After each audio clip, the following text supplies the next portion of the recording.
Oi, está começando o 10º episódio do 451 MHz, o podcast para quem lê até com os ouvidos. Eu sou o Paulo Werneck, editor da revista 451. Você já sabe, 2 vezes por mês, a gente conversa aqui com autores, críticos e leitores sobre os livros mais legais que acabaram de ser publicados no Brasil. Essa não é só a 10ª, mas é também a última edição do programa nesse ano de 2019. E a gente está aqui no 451 MHz em clima de comemoração. Afinal de contas, em julho de 2019, a 451 lançou esse podcast. E agora, em dezembro, a gente acabou de ser escolhido entre os melhores podcasts brasileiros do ano pela Apple Podcasts. Só tem profissa nessa lista, inclusive o Foro de Teresina, da revista Piauí, que também é produzido pela nossa querida Rádio Novelo. Ter sido escolhido como um dos melhores podcasts de 2019 nos deixou cheios de orgulho, porque esse aqui é um projeto muito suado. Parabéns ao pessoal do Foro, que eu escuto toda semana, e a todos os outros que entraram nessa lista de melhores do ano. Hoje a gente vai falar de biografias com 2 biógrafos premiados. O escritor e tradutor americano Benjamin Moser, que, como todo mundo sabe, é autor de uma biografia da Clarice Lispector, que ajudou a recolocar em nível mundial a nossa maior escritora, cujo centenário de nascimento vai ser celebrado agora em 2020. O Benjamin acabou de publicar uma biografia da ensaísta americana Susan Sontag. O livro levou anos de trabalho para ficar pronto e acabou de sair no Brasil pela Companhia das Letras com tradução do José Geraldo Couto. Eu gosto de mulheres assim monstruosas. Eu gosto de diva. Eu gosto de coisas assim exageradas. Foi o Benjamin que resenhou o livro do nosso outro convidado. O título é Ricardo e Vânia, e ele foi escolhido pelos críticos da 451 como um dos melhores livros de 2019. Nesse livro, o Chico Felitti conta a vida do Ricardo Corrêa da Silva, que era um artista de rua, um cara que vivia em condições muito precárias nas imediações da Rua Augusta, em São Paulo, e era conhecido de forma muito pejorativa como Fofão da Augusta. O Ricardo era o que eu chamo de um cartão postal humano de uma cidade, que é meio isso, assim, um homem-elefante local. Assim, as pessoas sabiam e davam risada, mas nunca procuravam falar com ele. E também, eu peço perdão ao Papai Noel, vamos falar de política. Em janeiro, vai fazer 1 ano que Jair Bolsonaro e a nova legislatura tomaram posse de nossas vidas. E a gente decidiu refletir sobre esse ano tão áspero para a sociedade brasileira a partir de 2 pontos de vista diferentes. Eu conversei com a socióloga, professora da USP e pesquisadora do Centro Brasileiro de Análise e Planejamento, o SEBRAP, Ângela Alonso. Ela é autora de um artigo sobre o pensamento conservador que a gente publicou na edição de dezembro e janeiro da 451. E a política brasileira se tornou, assim, de uma imprevisibilidade que é da própria natureza das crises. Num universo ideal, a gente teria coalizões. Não sei se isso vai acontecer. A meu lado e da Ângela estava também o nosso bravo colunista Paulo Roberto Pires, que é jornalista e editor da revista Serrote. Se você se colocar frontalmente contra o que está sendo proposto e feito por esse governo é polarizar, então nós estamos polarizando é pouco. Porque conversa a gente tem com quem tem argumento. Com quem não tem argumento é pau, não é conversa. Em outubro, eu estive em Portugal, que tinha acabado de passar por eleições que confirmaram a coalizão de esquerda que vem governando o país e que de tão esquisita ganhou o nome de Geringonça. Bom, talvez você já tenha ouvido isso antes sobre Portugal, querido ouvinte, mas o ambiente por lá é de fazer inveja.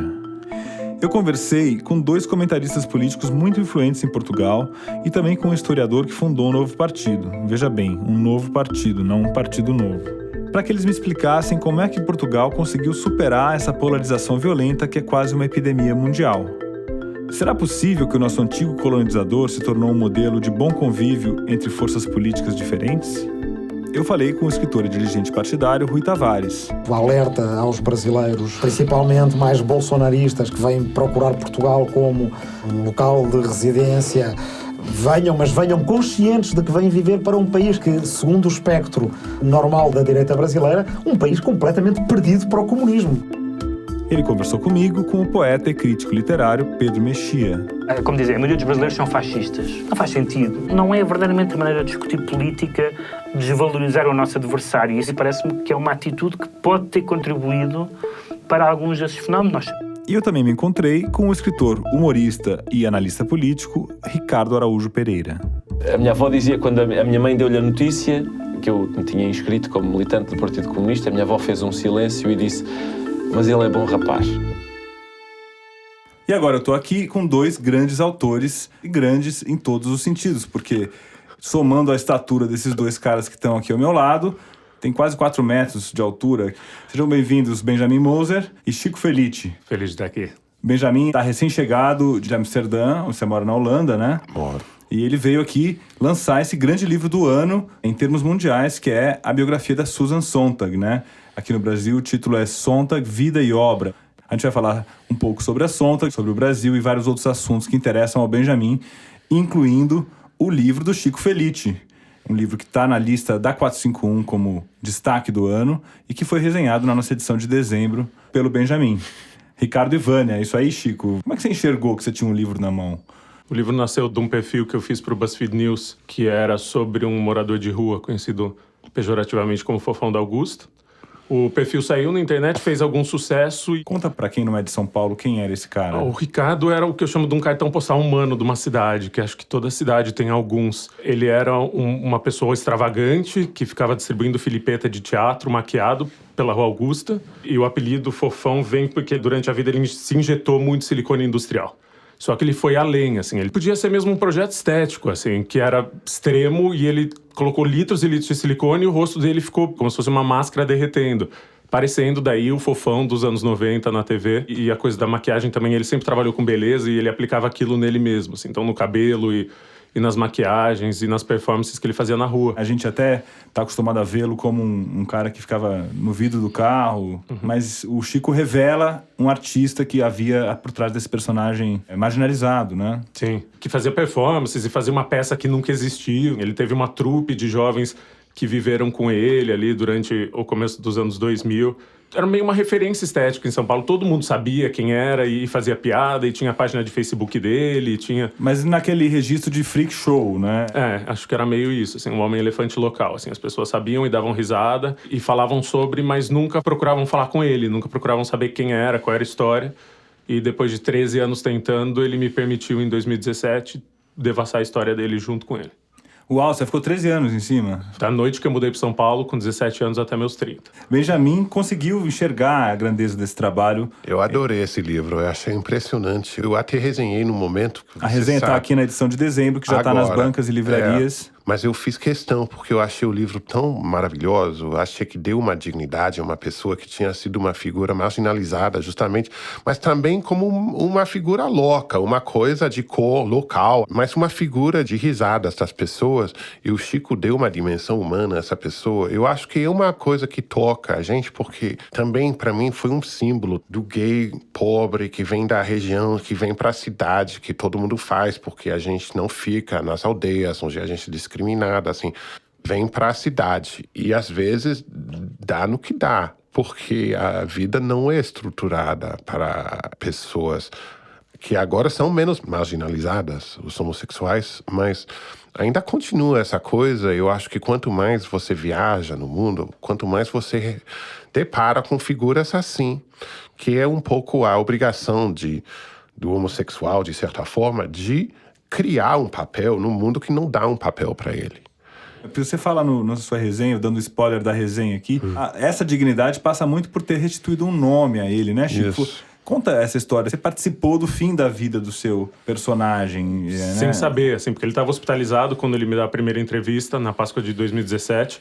Mas ele não tá correndo risco de vida, assim. Tiveram que amputar um dedo dele, porque tinha dado míase, que é verme, dele mexer no lixo. Então ele não é que eu sabia que era uma despedida e tal. Mas você chegou no hospital, ele estava internado sem nome. No nome, prontuário não tinha nome nenhum. Enquanto na porta dos outros pacientes do HC tem o nome do paciente, no dele estava paciente desconhecido. E essa busca pelo nome não era só simbólica, era prática também. Porque para eles conseguirem uma vaga para ele num equipamento de psiquiatria, era preciso que ele tivesse um nome também e um documento. Senão eles não iam conseguir pedir essa mudança e ele ia cair num limbo, assim. Ele ia virar um paciente que podia ficar no Hospital das Clínicas por anos, como isso acontece. E aí, ele e sua mãe, sim, ficaram amigos? Criaram uma ligação meio afetiva, porque minha mãe entrou nessa apuração, assim, a gente faz muita coisa junto. Ela é muito aventureira, assim. Ela foi comigo, por exemplo, para Badiane, a cidade de João de Deus, agora para esse novo livro, porque ela queria, assim. Daí a gente faz essas coisas juntos. Vamos falar então, pegando esse gancho da família, sobre o seu livro, Benjamin, que também é um livro que fala sobre as famílias da Susan Sontag, né? Sim. Essa que é uma das maiores intelectuais do século XX, que dominou a cena nos Estados Unidos. Ela era, como se diz, polêmica, mas ela era, acima de tudo, muito admirada, muito culta, muito erudita. E você se meteu nessa coisa de biografar uma pessoa, que é você tocar em feridas, em, às vezes, traços de personalidade. Como é que é? Porque você, assim, o que foi dito sobre o seu livro, para quem não acompanhou a repercussão, é que é um grande livro, um livro impressionante, mas ele expõe muitas coisas feias na vida da Susan.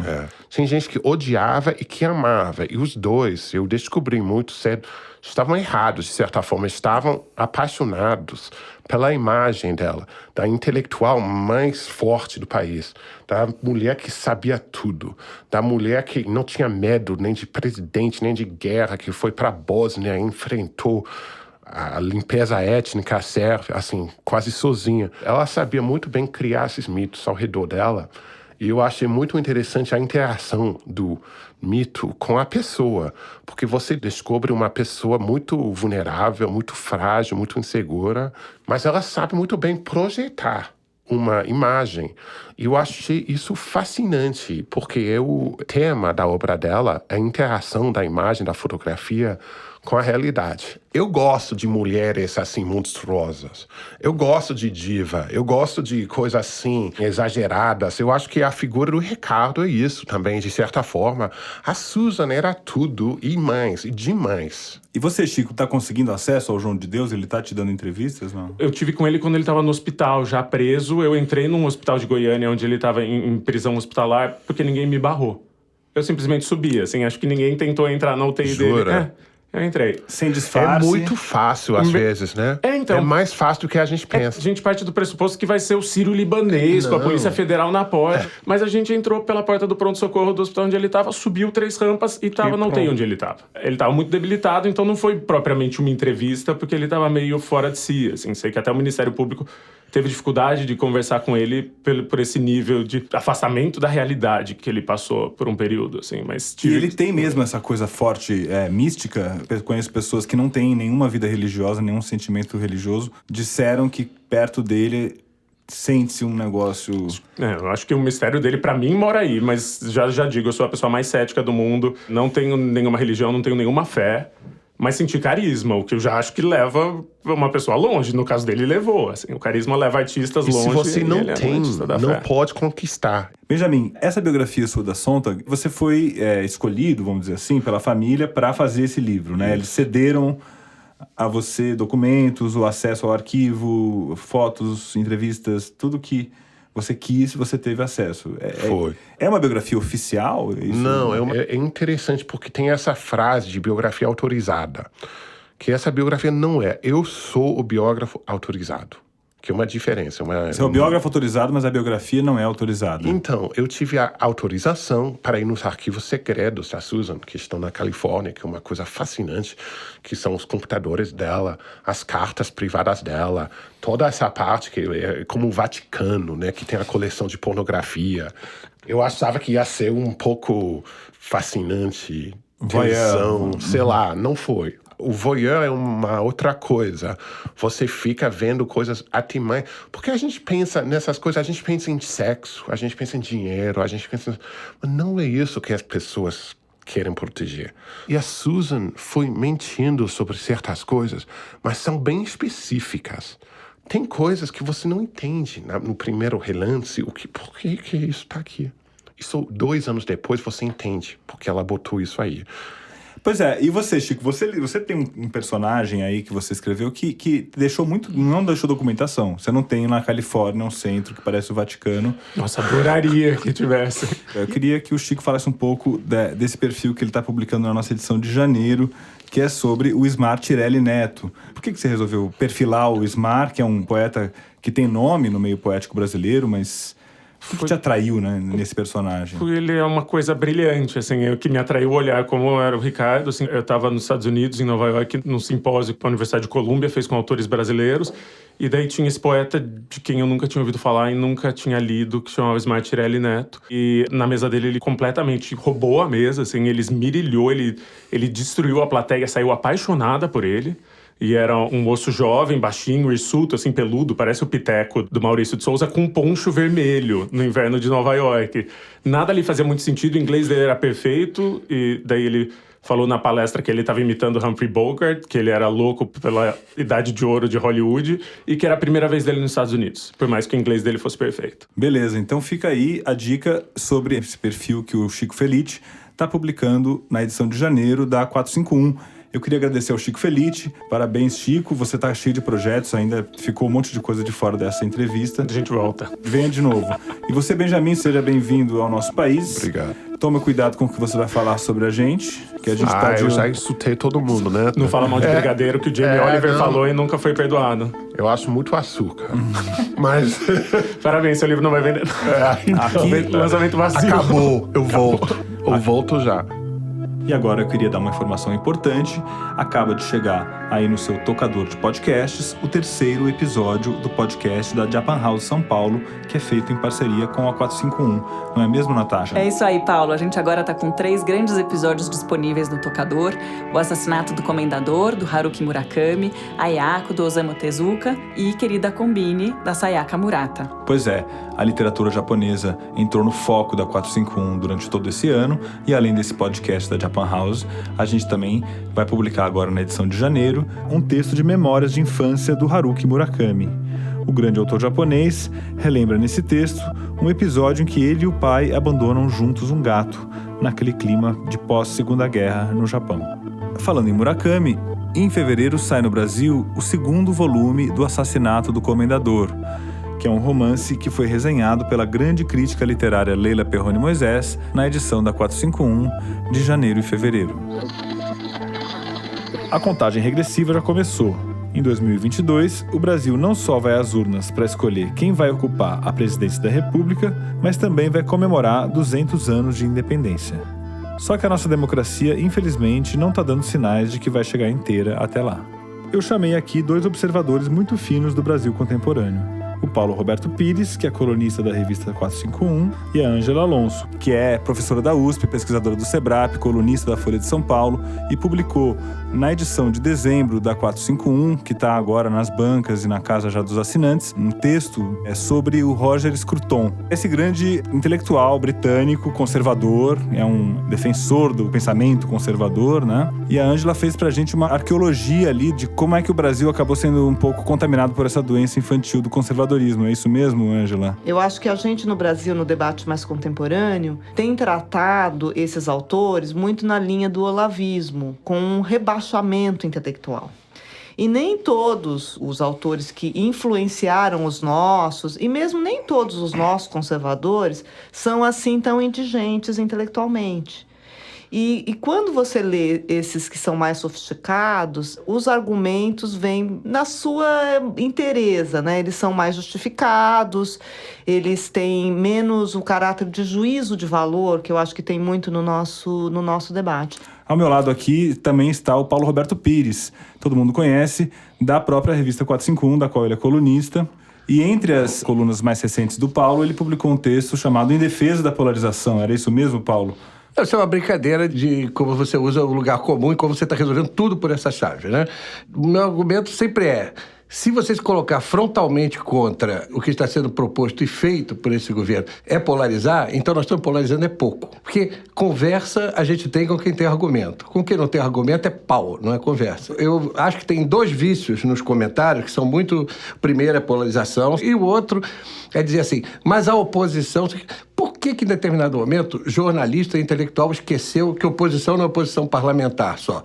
Que ao escrever num jornal, ao escrever numa revista, você pode exercer oposição. Por um lado, tem os intelectuais, parece estar alheios, estudos continuam fechados dentro da universidade, não é o caso da Ângela Alonso. E, por outro lado também, tem o colunista do jornal, fica a oposição, oposição, oposição, porque ele não se considera oposição. Porque ele não se considera jogador do jogo político. Mas, Ângela, você um pouco no seu artigo faz uma certa arqueologia desse pensamento que entrou no Brasil. Como é que apareceu essa turma aí? Tanto os ultraconservadores quanto o outro extremo da esquerda, eles, na verdade, são numericamente pequenos em situações normais de temperatura e pressão. Quer dizer, quando as democracias estão funcionando bem, você tem um espectro de gente distribuído mais no meio do caminho, né? Uma esquerda democrática, uma direita democrática, um centro. O que a gente está vivendo, na verdade, acho que a gente precisa considerar um pouco por esse lado também, da falência de uma esquerda democrática em persuadir o centro, sobretudo, da necessidade de seguir com políticas de correção de desigualdade, por exemplo, e de expansão de direitos, respeito a identidades, etc. Mas também, do outro lado, a direita democrática também falhou, não é? Porque ela perdeu a condução desse campo para esse pessoal que não é orientado pelas ideias conservadoras clássicas e classudas, mas por uma espécie de simplificação grosseira. No seu texto da 451, você, em parte, explica a coisa pela questão geracional. Você fala, bom, tem uma geração aí que foi cevada pelas políticas da esquerda, com politicamente correto, políticas afirmativas de diversas naturezas, e aí haveria uma resposta. Eu acho que teve, durante bastante tempo no debate público, a predominância da desigualdade como grande tópica, se a gente for olhar os anos Lula, sobretudo, mas depois, já no final do Lula e para Dilma, a esquerda migrou muito para a temática das identidades, né? Isso aconteceu aqui, mas aconteceu meio que no mundo todo. E não é por acaso que o discurso bolsonarista é um discurso que apela para a sexualidade, porque foi a grande tópica na qual a esquerda centrou fogo. Então, muita gente mais velha não assimilou isso bem, ficou um pouco incomodada, desconfortável. Agora, os jovens que estão chegando agora nas universidades, eles não têm o medo que a nossa geração tinha de um regime militar, nem de hiperinflação. Isso não é um fantasma para eles, porque eles nunca viveram. Não conheceram pessoas que sofreram tortura, como nós conhecemos, exatamente, né? Para eles tudo isso é uma narrativa, né? Só tem Bolsonaro e só tem o que a gente está passando porque não teve general preso, né? Então, se não aconteceu isso, pode se homenagear torturador. A esquerda não soube falar com essas pessoas, né? Tem uma complicação extra aí, que é o papel importante das igrejas evangélicas também. Eu fui a uma reunião no final do ano passado, de esquerda, de várias coisas, e a reunião foi aberta por 4 meninos de 20 anos, de favelas, cariocas, todos ativistas, né? E o mais contundente de todos, ele começava a dizer assim, eu sou evangélico de esquerda e vocês não estão lá, não. Retomo a minha distinção. Quem que a gente tem que conversar e quem não tem que conversar? Eu acho que nós, eu e você e Ângela, nós jamais concordaremos com pessoas com quem a gente nunca concordou, nem por isso a gente brigou até hoje. E o objetivo disso tudo, eu acho mesmo, é corroer e acabar com a vida política, com a possibilidade de conversa, para que os nostálgicos da ditadura consigam restituir.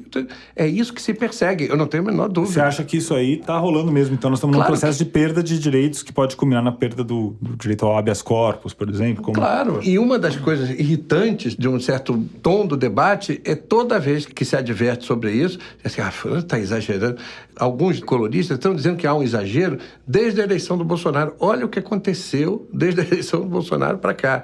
Antes se dizia, não é preciso ser profeta, quer dizer assim, o que é pior é o que ele autoriza. Olha o que aconteceu de lá para cá em termos de violência, olha o que as polícias já fizeram. Isso é só o que está possível, você está corroendo a credibilidade de instituição, está corroendo o papel das instituições para garantir mesmo o direito fundamental. E aí quando abre o bueiro vem tudo, né?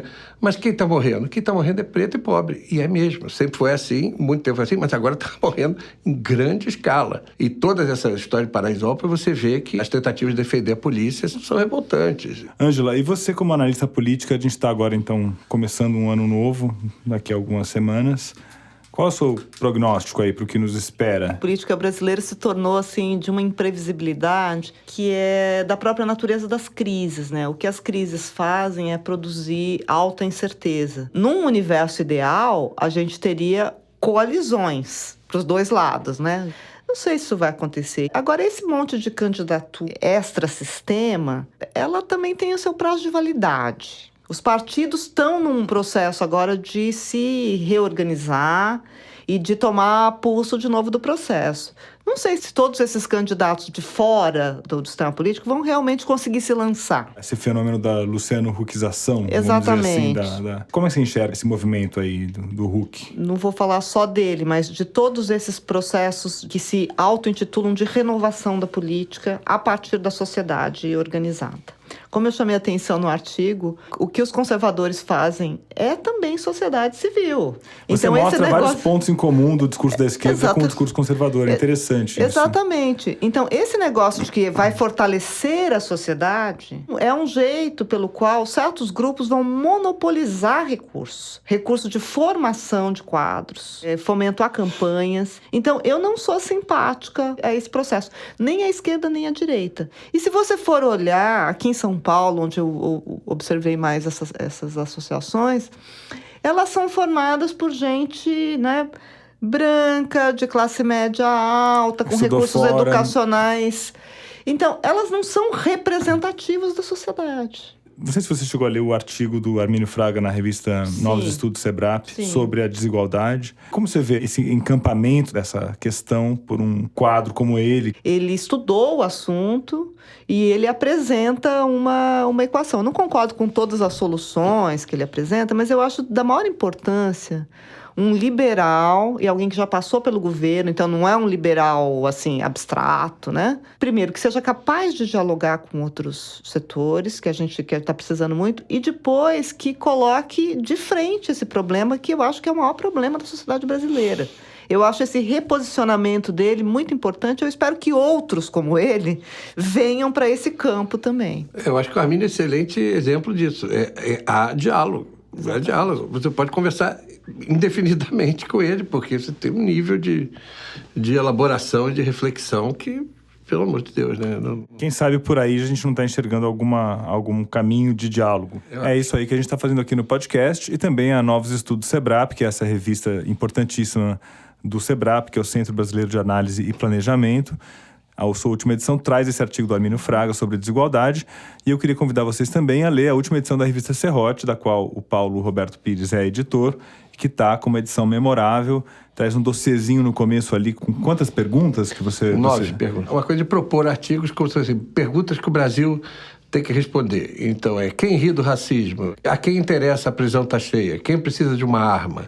Né? O intelectual pode ficar em silêncio? Que é a pergunta para o Milton Atum. São perguntas, provocações respondidas. O ressentimento chegou ao poder? Respondidas com ensaios cultos de tópicos do momento, assim, que eu acho que acabou fazendo um painel razoável de algumas das questões que estão agora. Muito bem. Muito obrigado a vocês dois pela presença aqui no podcast. Obrigada. O livro do Roger Scruton, que foi resenhado pela Ângela Alonso na edição de dezembro e janeiro da 451, se chama Conservadorismo, um convite à grande tradição. A tradução é da Alessandra Bonruquer e a editora é a Record. E se vocês quiserem nos ajudar a realizar esse programa, que é mantido pelos leitores da 451, faz uma assinatura da revista. A edição de dezembro e janeiro já está circulando, é uma edição especial de verão, que tem o dobro do tamanho normal, é um almanacão de férias que traz um especial sobre distopias, com 19 distopias que foram publicadas no Brasil em 2019. Tem um texto incrível, inclusive, da Luísa Geisler. E também a nossa esperada lista de melhores livros do ano. E pela primeira vez, a 451 vai ter uma edição em janeiro. Até agora, a gente fazia um recesso de 2 meses e só voltava a circular em março. Então, em 2020, a revista vai ter 11 edições em vez de 10. Então vai lá e assina agora mesmo. O plano assinante associado custa só R$ 23,00 por mês e assim você recebe a edição impressa em casa e ainda ajuda a gente a fazer o podcast. E se você for um entusiasta do projeto, você pode fazer uma assinatura entusiasta, que custa R$ 451,00 por ano. Como sair dessa enrascada em que a gente se meteu? A resposta, por incrível que pareça, talvez esteja no nosso antigo colonizador. Portugal conseguiu aquilo que parecia ser impossível. Escapou da radicalização, do populismo, de muitos males que parecem contagiar o mundo todo e inventou um jeito diferente de governar, criando um espaço de convívio civilizado na política. É um jeito tão diferente de governar que o nome que foi dado a essa coalizão de esquerda, que foi criada em 2015 para impedir a direita de governar, é geringonça. ela ajudou a tirar o país de uma crise econômica muito séria e também iniciou um ciclo de prosperidade alto astral no país que quem já foi a Portugal recentemente pôde comprovar. E agora, nessas eleições legislativas de outubro, os parlamentares que formam a geringonça venceram de novo. Parece que a experiência vai ficar de pé, mas alguns problemas já começaram a surgir. Eu estive com Ricardo Araújo Pereira, ou RAP, como ele é conhecido em Portugal, em outubro, em Lisboa, para conversar com ele sobre a geringonça, sobre política portuguesa e também um bocadinho de política brasileira. Eu estive com você, assistindo você agora há pouco no Festival de Óbidos, e você se apresentou para ninguém menos que o presidente da República, que estava ali de surpresa, não sei, você sabia que ele ia estar lá? Não sabia, não. Que coisa mais civilizada. Portugal está mostrando alguma coisa diferente para a gente, pelo menos no Brasil, né? Sim, há algumas diferenças bastante claras entre o nosso presidente e o vosso, parece-me, sim. A gente está assistindo um espetáculo que para o Brasil é de fazer inveja, né? Essa harmonia, né? Pelo menos em comparação ao que a gente tem visto no Brasil e em outros países da Europa, em que uma tal geringonça parece que vai permanecer no poder. O que é a geringonça? Explica para quem não está sabendo. O que aconteceu foi o seguinte, Portugal teve uma bancarrota ali em 2011. E nessa altura o governo, que era socialista, caiu e houve eleições e Portugal foi... o vocabulário que eles usaram era resgatado. Foi resgatado por uma troika. Os organismos do costume, quando vêm intervir sobre um país que está na bancarrota. E eles impuseram aquilo que ficou conhecido mundialmente como medidas de austeridade, ou seja, cortar salários, cortar pensões... Investimentos públicos. Exatamente. Essas medidas foram bastante duras e foram aplicadas por um governo de maioria de direita. E depois, em 2015, houve eleições novamente e essa coligação, embora tenha sido a mais votada, não obteve maioria absoluta no Parlamento. E então o que aconteceu foi que os partidos de esquerda, quebrando uma tradição de décadas de não se entenderem, aliás, de serem inimigos muito intensos, digamos assim, eles, para evitar que a direita continuasse no poder, estabeleceram uma espécie de acordo frágil, por isso é que se chamava geringonça, mas um acordo periclitante, em que o segundo partido mais votado, que era o Partido Socialista, é que formou o governo, com o apoio parlamentar nas horas decisivas de outros dois partidos, do Partido Comunista e do Bloco de Esquerda. Esse governo provavelmente foi habilidoso da parte do primeiro-ministro António Costa, o secretário-geral do Partido Socialista, porque ele teve de satisfazer ao mesmo tempo algumas exigências dos partidos à sua esquerda, ao mesmo tempo que não desiludia as expectativas da União Europeia sobre o controle orçamental, etc. Portanto, embora este governo tenha devolvido os rendimentos que o governo anterior tinha caçado, ele não fez o investimento público que a gente espera que um governo de esquerda faça nos serviços públicos, na saúde, na educação, etc. Antes, pelo contrário. E isso seria, e foi, um foco de tensão, mas teria sido um foco de tensão muito maior se os partidos de esquerda, como, por exemplo, o Partido Comunista Português, que tem uma fortíssima implantação nos sindicatos, por exemplo, não tivesse feito algum esforço para manter alguma paz social, para... Esse esforço... Então está todo mundo se esforçando para que a coisa funcione de alguma maneira. Esteve até este ano em que houve outras eleições, o Partido Socialista reforçou a sua votação, embora não tenha conseguido obter maioria absoluta, mas já foi o partido mais votado. E, portanto, neste momento acho que voltámos aos bons velhos tempos em que há uma tensão, há uma clara fratura entre o centro-esquerda e a esquerda, e é possível que a esquerda não vá apoiar tanto como o fez até aqui, e também é possível que o PS, que o Partido Socialista não vá, digamos, aproximar-se tanto como o fez até aqui dos partidos à sua esquerda. Bom, você está falando com muito conhecimento de causa, inclusive porque você é um cara que está metido na política portuguesa até a raiz dos cabelos, né? Você tem uma vida partidária, você é afiliado? Não sou, não é afiliado. Não fui, não. Eu fui quando era novo. Mas você, enfim, não esconde a sua posição política? Não escondo, sim, isso não escondo. Há pessoas que às vezes dizem, mas não escondendo, não temes alienar uma parte do público. Isso, se há público que deixa de querer ver-me, porque eu não voto no mesmo partido que eles, Isso é público, à partida não interessa, não é? Eu fui militante do Partido Comunista muito brevemente, quando tinha, sei lá, entre os 24 e os 27, ou assim. Mas na altura em que eu era militante do Partido Comunista, a minha avó era... A minha avó não a minha avó dizia, quando a minha mãe deu-lhe a notícia que eu me tinha inscrito como militante do Partido Comunista, a minha avó fez um silêncio e disse: mas ele é bom rapaz. E, portanto, até a minha avó, que não tinha nada, antes pelo contrário, a ver com a esquerda, dizia: sim, está bem, pronto, paciência. E, portanto, é isso que eu espero do público também, é que tenha a mesma generosidade. A avó do Ricardo Araújo Pereira não é só um exemplo de cidadã tolerante que aceita a existência de opositores políticos. Ela também ajudou a fazer dele um humorista. Você foi criado por ela, é isso? Sim, exatamente. E ela era uma viúva à antiga. E, portanto, basicamente, para uma pessoa como ela, isso significava que a vida, em certa medida, tinha acabado aos 39 anos. E foi isso. Portanto, ela não tinha muitas razões para a alegria. O ambiente era bastante lúgubre lá em casa. E, sendo a pessoa mais importante da minha vida, a tarefa de fazer com que ela se alegrasse era uma que eu levava a sério. E foi isso. Basicamente foi isso. Eu acho que o que aconteceu de bizarro na minha vida foi que eu passei a infância a tentar fazer rir uma velhota. Nessas últimas eleições portuguesas, as que mantiveram viva a tal da geringonça, o Ricardo apresentou todo dia um programa na TV sobre a disputa. Como é que se chama mesmo? Tem um nome... Chama-se Gente que Não Sabe Estar. Gente que Não Sabe Estar, é um nome maravilhoso. Eu gosto quando o verbo estar é usado assim de forma intransitiva. É um programa de sátira política que está em cima da atualidade e que na altura das eleições tem um convidado que é um dos candidatos. Há uma fina linha ali entre provocar o convidado com alguma coisa que dê vontade de rir à plateia, não é? Normalmente a pergunta é uma piada com um ponto de interrogação no fim, mas que lhe dê espaço para que ele me provoque de volta também.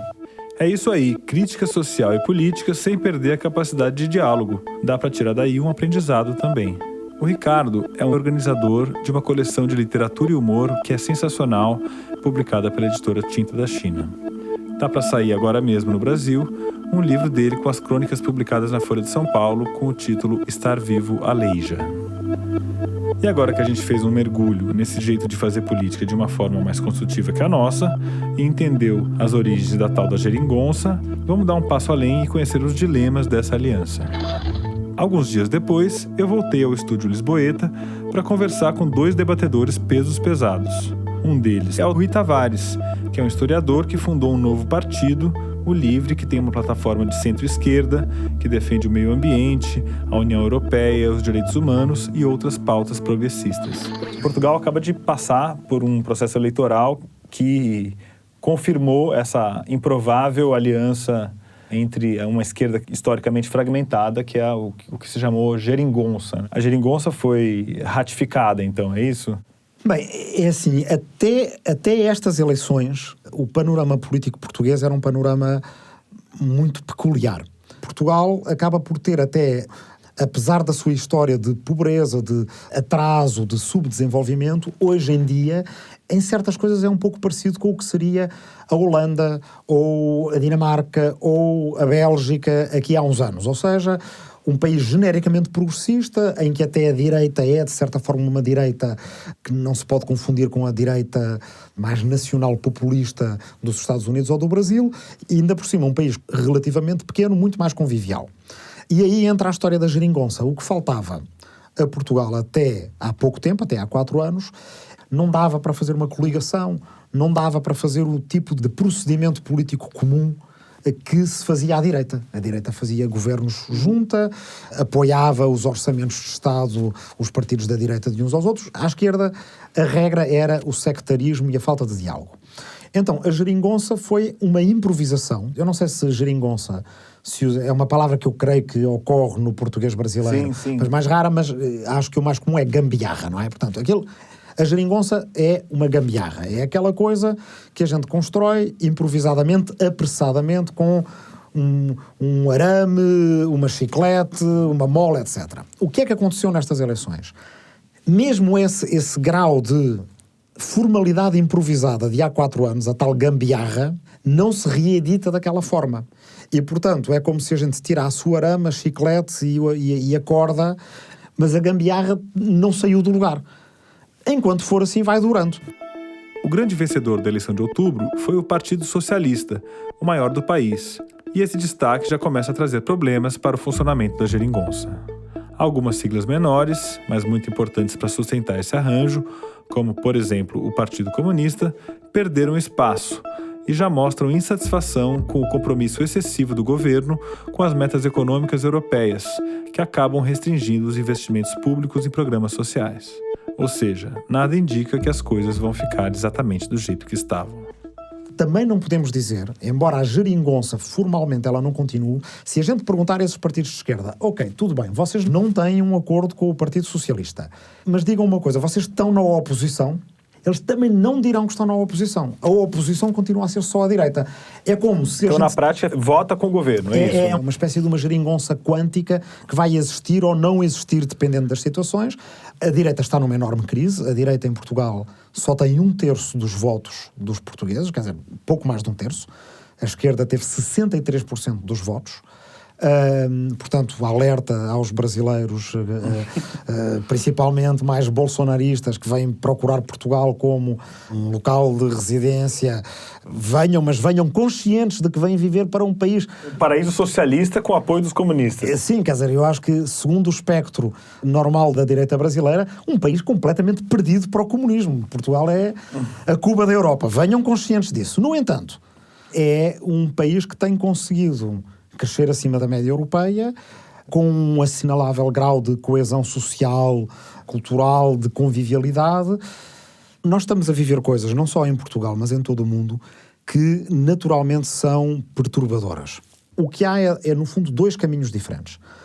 Um caminho de uma polarização destrutiva e um de uma polarização construtiva. Não acho possível a gente avançar sem alguma polarização. O que é que eu chamo de uma polarização destrutiva? É quando a gente acha que a pessoa do outro lado da política é não só alguém que discorda de mim, mas como alguém que é ilegítimo na política. Isso no Brasil ocorre.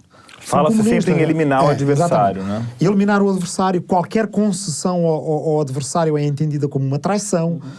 Qualquer político ou política que, mesmo na nossa área política, tenha comunicação com os outros, também é imediatamente excluído e tratado como um traidor ou uma traidora, e, portanto, tudo entra logo num vocabulário do é indigno, é humilhante, é inaceitável e tal. Essa polarização, eu acho que ela destrói as sociedades. Portugal tem tido a sorte, talvez, mas também talvez algum saber, e isso ajuda o país a não ser dilacerado nas guerras culturais. O Rui Tavares é autor de, entre outros livros, Esquerda e Direita, Guia Histórico para o Século XXI, lançado em Portugal pela Tinta da China. A ideia desse guia é trazer justamente debates entre intelectuais que costumam discordar entre si.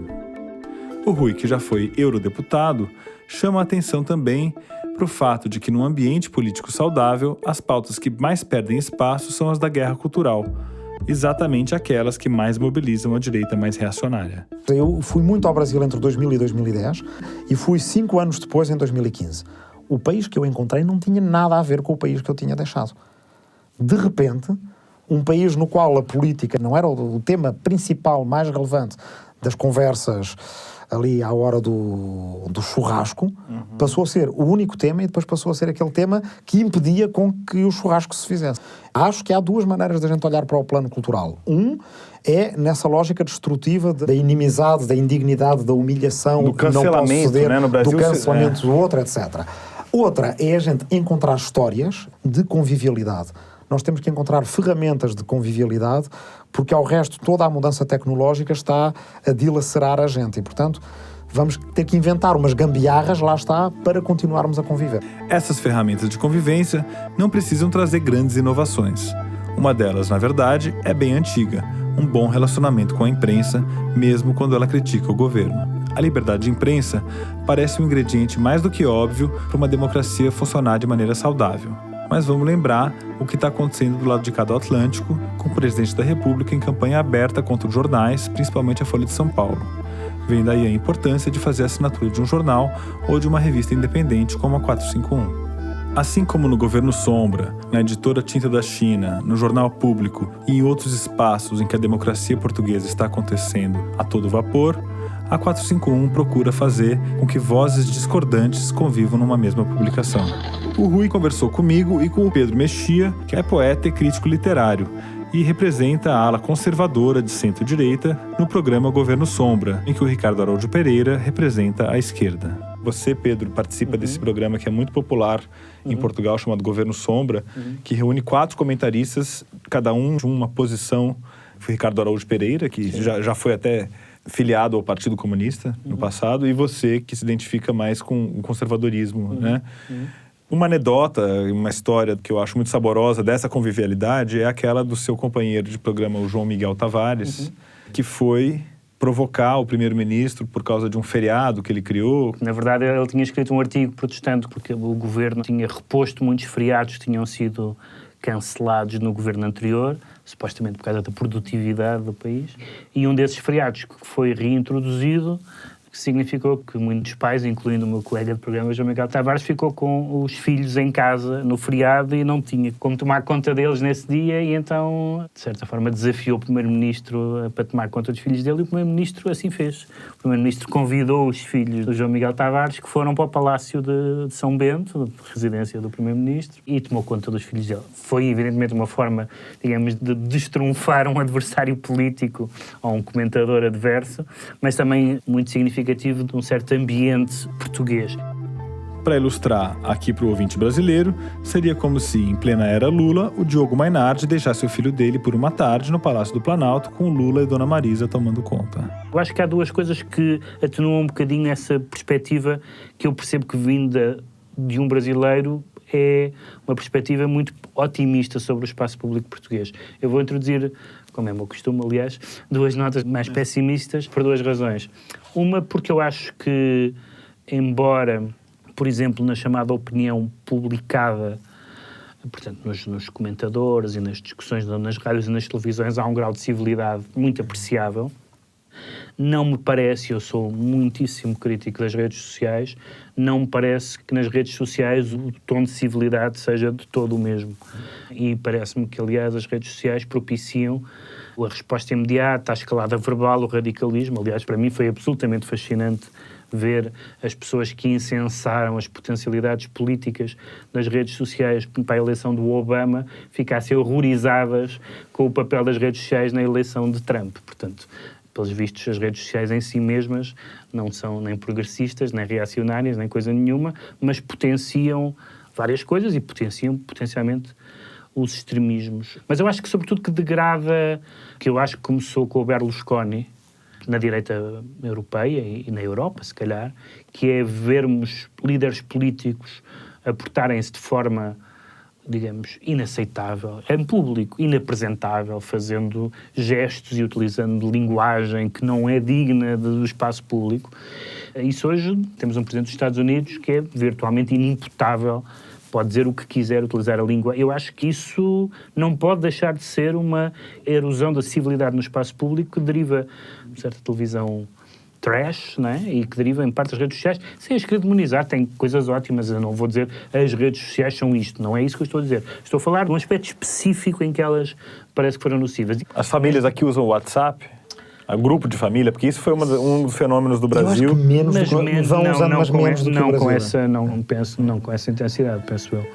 Falando de um lado diferente do espectro ideológico, o Pedro Mexia concorda que a experiência da geringonça deixa um legado para as relações partidárias em Portugal que vai muito além da esquerda que a formou. Mas aí ele chama atenção para o que ele considera um erro estratégico da esquerda na política de hoje: a arrogância ao lidar com o eleitor do lado oposto. É verdade que há mudanças, algumas mudanças são positivas, outras são negativas, várias delas são difíceis, muitas são particularmente difíceis para pessoas que não têm a idade ou os instrumentos ou a educação, ou seja o que for, para lidar com essas mudanças. Fazer uma espécie de condenação genérica dessas pessoas, como uma espécie de horda de brutos. Isso parece-me um impulso fundamentalmente antidemocrático. Mas eu acho que alguma parte da esquerda reagiu com uma espécie de altivez, às vezes social, de status, em relação a esse levantamento que houve um bocadinho por todo o lado. No Brasil de uma forma diferente, nos Estados Unidos de uma forma diferente. Como dizem, a maioria dos brasileiros são fascistas. Não faz sentido. Para já, não pode ser verdadeiro, factualmente. E depois, não é verdadeiramente a maneira de discutir política, desvalorizar o nosso adversário. Isso realmente é assustador e parece-me que é uma atitude que pode ter contribuído para alguns desses fenómenos. E assim como o Pedro, o Rui quis deixar bem claro que dá trabalho construir o bom convívio entre forças ideológicas diferentes. E nisso, grande parte da responsabilidade ou da culpa cabe às lideranças partidárias. A tal convivialidade não é uma coisa natural. Tem que ser fruto de um ato consciente, continuado, de cultivar essa convivialidade. Nós nascemos numa época em que Portugal era polarizado entre crianças, brincávamos e insultávamos uns aos outros utilizando expressões políticas. Como é que você xingaria o Pedro? O Pedro era fascista, imediatamente. E o que é que tudo isso aí tem a ver com essa outra geringonça aqui, chamada Brasil? 2020 já tá aí, com as eleições municipais. E antes disso tem o Natal e o WhatsApp da família pra gente enfrentar. Então aqui ficam votos de que algo das ideias de bom convívio na política portuguesa possam circular por aqui também. Fica como um desejo natalino, vai. Eu, às vezes, até que acredito em Papai Noel. E assim, este 10º e último episódio de 2019 do 451 MHz fica por aqui. Então eu vou pedir licença e vou dar prosseguimento à minha longa lista de agradecimentos por esse primeiros 6 meses de 451 MHz. Eu quero agradecer a toda a equipe da Novelo. Branca Viana, Paula Scarpim, Evelyn Argenta, Aline Scudeler, Vitor Hugo Brandalize, Kellen Moraes, Ana Beatriz Ribeiro, Flora Thompson Devô e Guilherme Alpendre. Muito obrigado pelo alto astral de vocês, pelo rigor e pelo profissionalismo. Eu preciso agradecer aos nossos anunciantes, Amazon KDP, Books Club, Instituto Veracruz e Maximilhas. Muito obrigado por apostar nesse projeto de jornalismo independente sobre livros. Bom, e muito obrigado também, é claro, obrigadíssimo, à equipe da 451, Júlia Monteiro, Mariana Shiraiwa, Ashley Calvo, Paula Carvalho, Marília Kodik, Ilana Genicolo, Fernanda Diamante e Maurício Pulso. A gente realmente fez muita coisa em 2019 e o resultado tá aí, na revista, no podcast, no site, nas newsletters que a gente envia para os assinantes. E obrigado também aos queridos ouvintes do 451 MHz, pela audiência que só vem crescendo, já são mais de 10 mil pessoas ouvindo cada um dos episódios. Se vocês quiserem enviar pitacos, comentários ou sugestões para a nossa temporada 2020, é só mandar pelas redes sociais da 451. A gente está no Twitter, no Face e no Insta. É só procurar 451 por extenso. A gente agora vai entrar num leve recesso e volta no comecinho de fevereiro. Mas eu queria lembrar vocês que o nosso programa não fica velho. Se você pulou algum episódio, volta lá que eu aposto que vai valer a pena. O 451 MHz é uma produção da Rádio Novelo para a Associação 451. E eu sou o Paulo Werneck.